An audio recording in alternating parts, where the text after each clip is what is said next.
Ini tempat saya membesar. Bila saya datang Kuala Lumpur, Pasar Coket, dengan sini jaraknya kira-kira 1 kilometer. Tahun 89-90 saya menyewa sebuah bilik kecil yang tak ada dinding, tak ada tingkap, yang tak ada tingkap, tak ada apa. Di belakang sana nanti kita akan lalu. Saya duduk bersama penulis dan juga penerima Silright Award yang terkenal, iaitu waktu kami muda tahun 89-90, Zain Kasturi. Dan juga salah seorang follower ZRA Stream ni, iaitu pelukis terkenal Baim Zakaria. Siapa ada tag Baim je. Kami tinggal bertiga di kawasan ni. Saya membesar dalam sebuah bilik kecil yang hanya 3 orang je boleh tidur.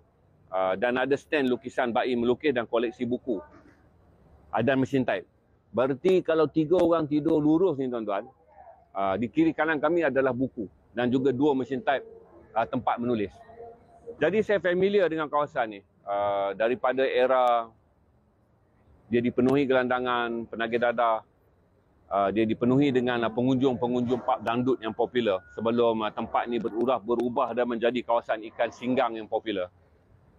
Tahun 80-an dia masih lagi kawasan yang sangat ditakuti untuk dilalui oleh orang ramai. Di sinilah saya jumpa Ina. Ina pada tahun 2006 ketika saya beraktif dalam pembikinan dokumentari, kerana saya menghasilkan tak lebih daripada 1000 judul dokumentari di Malaysia dalam tempoh 2005 hingga 2009, di mana 1000 judul dokumentari. Salah satu dokumentari bermula apabila seorang rakan memberitahu, bang, dia kata ada seorang gadis berusia pertengahan 30-an, dia kena HIV, dia dah murtad.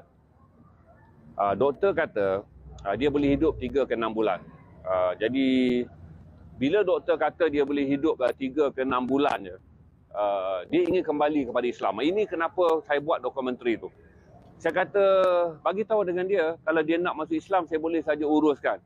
Tapi si Ina ni kata, bang, kalau dia nak kisah hidup dia didokumentarikan supaya menjadi renungan pada generasi akan datang. Bagaimana seorang gadis yang keciciran sekolah, kemudian usia 13 tahun dibawa masuk ke dalam kehidupan gelap belakang mati. Kemudian terbabit dengan dadah. Kemudian menjual tubuh untuk menyara teman lelaki yang juga isap dadah. Kemudian pada usia 20-an kerana berkongsi jarum dadah, dia dihinggapi AIDS pada pertengahan tahun 90-an. Sampai tahun 2005 dia dah kritikal. Jadi dia nakkan didokumentarikan. Jadi saya pada waktu tak ada modal. Saya bercakap kepada Ketua Pengarah AADK Malaysia pada tu.